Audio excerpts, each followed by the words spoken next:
Well, just when you thought Union Arena couldn't get any more exciting, it did.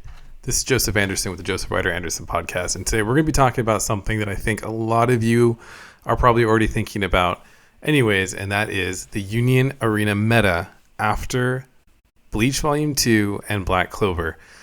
This is so exciting because obviously, you know, I love Union Arena, and the game has been exciting since it came out and has only gotten more exciting with each passing set. But to me, with these two sets combined with Sword Art Online having come out just a few weeks ago, I originally wrote or made an update to my 10 best or the top best decks for Union Arena just about a month ago, and this has been probably the single biggest change to the meta in the course of a month that I've seen since the game came out in English. It's just gonna be crazy once Black Clover and Bleach Volume 2 come out. You already saw, for anyone who's been following the meta trends in general or who have been following my articles or podcast, you've already seen how big of an impact Sword Art Online had on the Union Arena meta. You saw how we went from the One Punch Man format that was really heavy on these anti-removal decks coming into a really removal-heavy format with the likes of Yellow Saitama and Green Saitama, forcing players to rethink how they approached the game, to the Sword Art Online decks coming out that really had no problem dealing with the Saitama decks, to those gaining popularity, to people being like, okay, we can kind of go back to the way we used to play the game, and Sukuna and Code Geass becoming really dominant again. All of that being said, the meta is going to take a complete huge shift following some of these crazy new decks that are coming out. And I think it's also really exciting because it's our first time as a Union Arena North America community to dive into a Volume 2 set. So Volume 2s are going to play a huge role in shaping the future of this game. And for me, I was really kind of surprised by the Volume 2 for Bleach. It was different than I thought it was going to be, and I think it was actually better even than I thought it was going to be. Instead of bringing a ton of broken new cards to the deck, what Volume 2s seem to do, going by Bleach Volume 2, is it really seems to more just aim to fill out the deck. It's not changing the core of what the deck does. It's not changing even its like highest end, most powerful cards necessarily. But it's really filling out some of the gaps that were there from where the deck was before. And what happens is you don't really feel like this is like a busted deck you're playing. You're feeling more like it's the way the deck was meant to be played from the beginning. I think that's a really beautiful and intelligent way to design a game. And it does come with some things like, for example, I think Black Clover is turning out to be at the moment. Black Clover is a little more popular than the Bleach set because we haven't had Black Clover before, whereas this is the second time we've experienced Bleach. But apart from that, I do think it's an excellent way to ensure the future and longevity of this game. But all of that being said, let's look at the tier list that my predictions for the tier list following the full release of Bleach Purple. I'm not sorry. I just spoiled what I'm going to say. Of Bleach Volume 2 and Black Clover. And that official release is the end of this week. Spoiler that I just gave away. Number one deck is, from my perspective, undoubtedly Purple Bleach. So before we get into this, I do admit that I'm not always 100% about my predictions. I tend to be pretty decently accurate about my predictions, but I will revisit this again in a few weeks once we've seen how things have played out in the meta. But to me, it feels undoubtedly that Purple Bleach is going to dominate the meta for a time. And it's almost like Bandai knew it was going to have this kind of an impact because they somewhat threw under the rug the fact that we're not going to get zero cost Purple Rukia in this set. I think a lot of people assumed, including myself, that zero cost Purple Rukia was going to be thrown into this set since we didn't get her in this first set. There was an announcement made by the producer who does an excellent job of Union Arena, and she said that Rukia Zero was left out of the original Bleach Purple line because of how it impacted the meta in Japan. So they're taking their learnings from Japan, because Japan, if you don't know this, Union Arena already came out in Japan ahead of America or North America. So they're taking those learnings and applying them to the game. It's not the first time we've seen that, but I think it was really interesting to come to the realization that zero cost Rukia wasn't going to be in Bleach Purple. So I think a lot of people are a little concerned about that. And so I did write an article about this, sharing my thoughts. And I will say your concerns should not be concerns, because Purple Bleach is plenty strong without Rukia. I think without the zero cost Rukia herself as a raid and as the other Rukias that we get are vital to this deck strategy moving forward. But I think that it was probably relatively wise for Bandai to leave zero cost Rukia out, given the power that this deck already has, and given the fact it's our first volume 2. Bleach is just going to have something of an advantage over some of the other decks. Being the first volume 2, it's going to get access to more of its complete build than some of the other decks early, so it makes sense to nerf it a little bit since the other decks haven't gotten their volume 2s yet. All that being said, Bleach Volume 2 Purple is a deck I am super happy with. I'm going to link again to my up-to-date tier list on the website.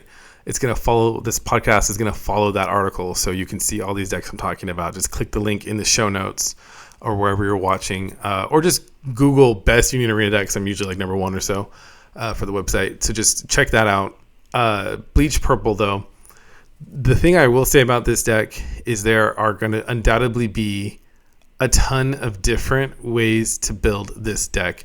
And I don't think that there's a way to know the exact build that's going to be the strongest at the moment, other than there are some definite trends to watch for. And I think one of the biggest trends you're going to see is that leaning into the Ichigo Rukia combination is going to be your best bet. Rukia is more than just like a 2 of raid Rukia, much more than just a 2 of in a deck. She really makes up a large backbone of Bleach Purple and is this deck's strongest draw engine. She actually has one of the strongest draw effects in the game, with the only drawback being you have to sideline 2 of the 3 cards you draw. Of course, for Purple Bleach, that's not a drawback at all. That's actually an advantage, making her purely a somewhat broken card, and I think that's why they've nerfed her just a little bit. That being said, from my early testing, 2-cost Rukia is plenty strong and a plenty strong addition to your deck as a raid target. She's a much easier raid target to get off. She has solid stats and a trigger all around. This 2-cost Rukia is very strong, and actually I'm testing a build right now with Byakuya where I run 4 of the 2-cost Rukias and 2 of the 3-cost Rukias to really lean heavily into that powerful Rukia draw engine and sideline fueling effects. So this deck certainly gets strong. A couple other cards that are interesting to watch for is it does get this guy, he's in the Squad Zero guy, Nemaya, and he is a 3 energy cost, 2 energy gen active trigger that you get to look at the top card of your deck and place it on the bottom of your deck or on top. So you do have a solid 2 energy character with a trigger as an addition to your Ichigo and Orihime. I really don't see the need to run the 2-cost what's his name? Kisuke. The 2-cost triggerless Kisuke anymore. He's really just not super necessary. This deck will just be more filled out without him. And of course, we can't talk about this new Purple Bleach deck without talking about Ichigo Kurosaki, the 4-cost raidless nullify impact Ichigo Kurosaki, which is probably the strongest card added. If we're just talking at face value, I think actually probably 2-cost Rukia is the most impactful overall. But the strongest card at face value is the 4-cost Ichigo. And he sort of modernizes Purple Bleach. Back when Purple Bleach came out, Nullify Impact wasn't a huge deal. You might run a couple Nullify Impacts. Nowadays, tons of decks run lots of Nullify Impact. And it's just it's becoming somewhat of a necessary play to have at least a couple characters with Nullify Impact. And this 4-cost Ichigo Kurosaki just fits this deck like a glove. It's another Ichigo character. He comes in raidless. He gains damage too if you have 10 cards in your sideline, which is going to be easier to achieve with the new Rukia situation. He in a Squad Zero focus deck or hybrid, he also can gain impact. So all around, this deck is looking really strong. And one interesting tech that people are doing to make up for the fact that there is no 0-cost Rukia is they're throwing in this Tenjiro guy, another Squad Zero character, and he lets you look at the top card of your deck as similar and put it on the bottom of your deck or the top of your deck. So it just gives you a little more filtering that way. all in all, this deck is just going to be a lot faster and stronger than the other removal focused decks. It's going to be faster and stronger than Code Geass Purple. And having that nullify impact is going to be at a 4 cost with 4K. 4,000 BP is going to be a huge differentiator. And another trend to look for is I just don't think Renji is going to be as big of a deal in Purple Bleach, which is interesting because Renji Rush is sort of the name that got popular after that deck won the first major tournament, major quote unquote online tournament. Renji, I don't think is going to play a big role in Purple Bleach, and I could totally be wrong about that because there's so many different ways to build Purple Bleach. But I don't think Renji's going to be as big because even in like a build like Byakuya, I find Byakuya pairs better with Ichigo, giving you more power.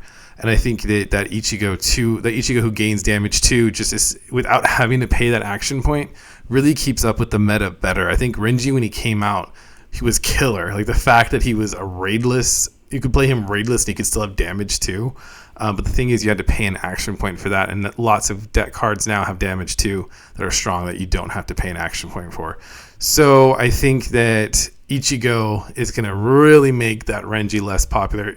Even in decks like Byakuya, I think that you're still going to be pairing Byakuya with Ichigo, and that can be a really strong deck. So Rukia is really going to be the preferred partner to Ichigo now, not so much Renji, which is kind of a change in era if that happens, right? Because Purple Bleach used to be synonymous with Renji. So all in all, Bleach fans are going to be very happy to see this deck ended up back on top. It's not going to be, I think that because they got rid of that zero cost Rukia, it's not going to be at the top by some crazy scale, but it's going to definitely be one of the more represented decks. I think it'll probably have a similar kind of representation on a competitive level as like what Purple Code Geass has had up till now. It's definitely going to take the reins there. So very excited about that.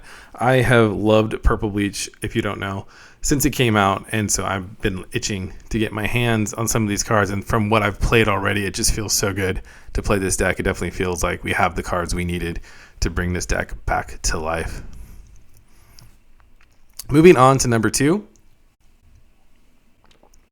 and that's going to be Red Asta. So Red Asta is a pretty crazy deck. It's got a lot of interesting tools. I think at face value, you have the 5 cost Asta.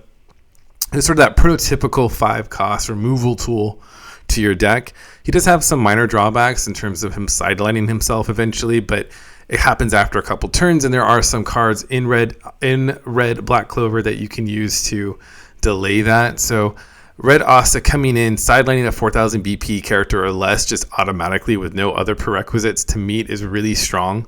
4,000 BP character, he's going to be just a really effective removal tool. And then you got this 4 cost Asta that has this crazy effect that shuts down the base abilities of opposing characters. And there's a lot of nuanced plays you can make using that while he also can gain impact. So you just have a lot built in alone with your Astas. I do think the strongest way to build Red Asta will likely have something to do with combining the raid Noel Silva with Asta. You're already reaching 5 energy cost anyways, which makes it relatively easy to justify playing Noel Silva. And she basically acts like a ramped up Gurren from Code Geass Purple, where she can force a block, has impact, boosts to 5,000 BP, and she also can't be blocked by characters with 3,000 BP or less. So she's pretty broken. I actually think she's probably stronger than the Astas you have. So if you combine all of that together, you're having a deck that's easily could be in the top 3 and could even give Bleach Purple a run for its money. So I think having these 2 sets come out at the same time, given the power of that deck, it also has this crazy Sea Dragon's Lair card, which blocks characters from being chosen by anything. Pretty much. It's not really anything, but pretty much. So I think that you're going to see this deck see plenty of play, and I think it came out at the right time given how powerful Purple Bleach is going to be. So definitely keep your eyes open for that. And then moving on to number 3, this is a big deal. Purple Code Geass has essentially been the best deck in the game. I do not think that following these 2 sets coming out, I don't really see that so much being the case. I think Purple Code Geass is still a solid deck, but it's going to be falling a little bit beneath some of these other strategies at number 3. I won't talk too much about Purple Code Geass because by now It's a pretty established strategy, and it hasn't changed a lot. The deck that just won the Draw 3 tournament was very similar to a lot of the other deck builds that we've seen. So Purple Gold Geass is just a staple, powerful deck. It's one of the decks I've seen the most success with myself. One of my favorite decks too, actually. But it's gonna. My prediction would be that it's gonna fall off a bit with some of these more powerful and faster decks coming out, specifically Purple Bleach and Red Asta. Blue Sakuna, number 4, once considered the best deck in the format. It just needs a Volume 2 to pop off again. That's all. It's still a really solid deck and scary good, either with its Nanami build or even its Sakuna, just pure Sakuna. It's a strong deck, can easily win a tournament and can still compete with these decks. That's how good it is. It can still compete with Purple Bleach, even buffed up. It can still compete with Red Asta. It can compete with Kogias Purple. It just needs the Volume 2 that's going to come out next month, I believe it is, to shoot back up there in the rankings. But as of now, it's off of that just top tier in terms of its deck strategy. But just beneath Blue Sakuna, and I think this deck could even give Sakuna a run for its money, is Green Bleach. So definitely making a bold claim here, but I think Green Bleach will probably become the preferred green deck in Union Arena, and I think it will be. I made somewhat of a similar claim before about GGO, but it was with the caveat of I didn't actually think GGO was a better deck than Lancelot. It was just my assumption was it would be more popular for a while, which it definitely was. I think GGO has somewhat underperformed in the meta since its initial hype on release. So I think that you're probably not going to see GGO up there on the top decks anymore. But I do think that Green Bleach is arguably even better than Lancelot. It has a much lower energy curve, and it has some insane power and some insane tools that are really relevant in the meta right now. Specifically, this Raid Kenpachi is something to really pay attention to. You can build this deck going higher in energy. You could build it. Green Bleach can be built with Yamamoto. It can be built with that lady, Unohana. I was blanking on her name. The Raid Unohana. But you don't really need to. You can just keep it to 4. We've seen this do really well competitively as the Toshiro Rush build. You can just keep it to 4. And this deck, after Green Bleach, it is the deck that I think gets the strongest buff from Volume 2. It's not the strongest deck overall, Purple Bleach is, but Purple Bleach didn't need a whole lot to get even better.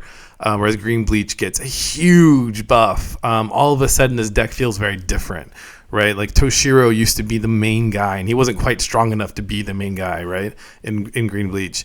But now all of a sudden, you have Kenpachi feeling like the main guy, and him combined with Toshiro Hitsugaya makes Green Bleach feel like a powerhouse deck in its own right. So this deck, I think, will see a ton of play. It will be a very viable option to the Bleach Rare Battle. I think that was the only thing I didn't like about the Bleach Rare Battle, was that Purple Bleach was so vastly more stronger than the other decks.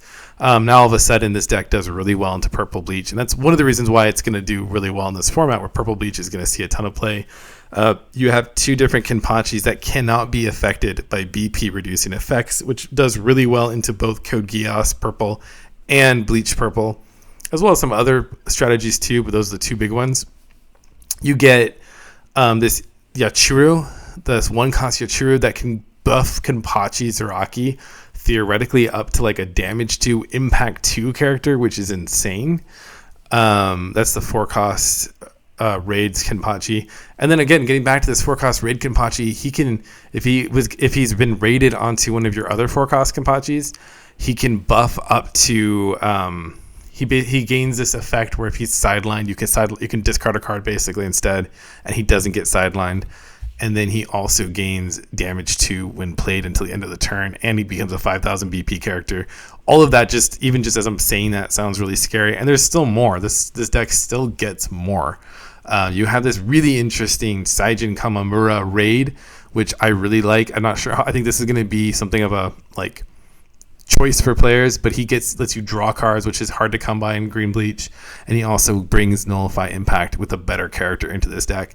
So, and then he does sideline at the start of the turn, but that's not such a huge deal because then you get access to that step on your 3-cost Saijin. So really interesting. A couple of buffs there. I also think this Yumichika card is going to be something to watch because he's essentially like that Tokito, the 2-cost Tokito from Hashira, where he becomes a 2 energy gen character just by having 3 or more 13 cards, 13 core guard squad cards on the field, which is very easy to do, obviously, in this deck. So this deck just has mad tools, and it's going to get even stronger when that Bleach premium set comes out. But definitely a deck to watch. I think I'm putting out 5 to be a little conservative because it hasn't proven itself yet, but it could go even higher. I think it's that strong, and it's going to be a really solid pick for the rare battle. Moving on to number 6 is Yellow Saitama. This deck once was a heavy hitter in the meta, and I think that as we're going back towards this removal focused meta, I think Yellow Saitama remains relevant. People are definitely going to want to play this deck to have something to counter the crazy removal Purple Bleach can pull off. Purple Bleach before did not have a favorable matchup against Yellow Saitama. That gap has closed because of some of the buffs that have come out in Volume 2, but it's still not going to be a better matchup. It's not going to be a favorable matchup for Bleach, even with those buffs. So I think that as these more removal-focused decks rise back up, Yellow Saitama can do a little better than it did in the last format, the Sword Art Online format, where there was plenty of decks with tools to deal with Saitama pretty handily.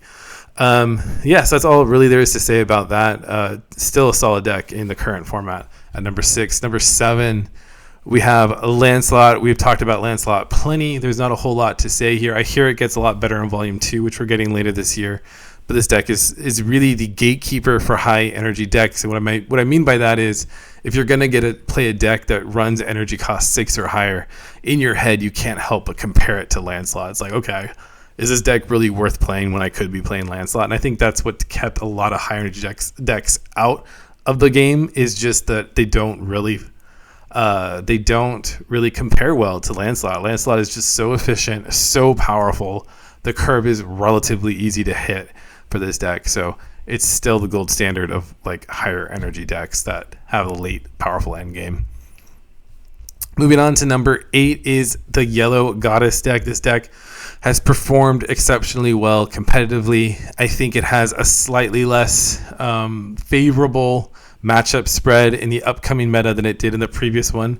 One of the reasons why I was so heavy on SAO Yellow Goddesses is because of how strong its matchup spread was. That being said, it still has a lot of powerful tools to deal with the meta, and of course just gets stronger the more life you take. So definitely still a very relevant deck. I don't think it will do as well. You won't see it topping the standings as much following these upcoming 2 sets, but it still does have some decent matchups and warrants being considered a top deck following these upcoming sets. And last but not least, Blue SAO Aincrad, a deck that I totally wrote off upon seeing it, but it stands out as the strongest and preferred multi-attack deck. So multi-attack decks are definitely like a staple strategy now in Union Arena. These decks focus more heavily on getting around your opponent by just switching attackers in, as opposed to focusing heavily on removal. There are a couple other decks that are really noteworthy that focus on this, specifically Yellow Tanjiro, which was one of the top decks for some time and considered by some to still be, and then Red Speed of Sound Sonic. But Blue SAO Aincrad has done phenomenally well competitively. It's not up there in the top S tier, but it is definitely amongst the top decks.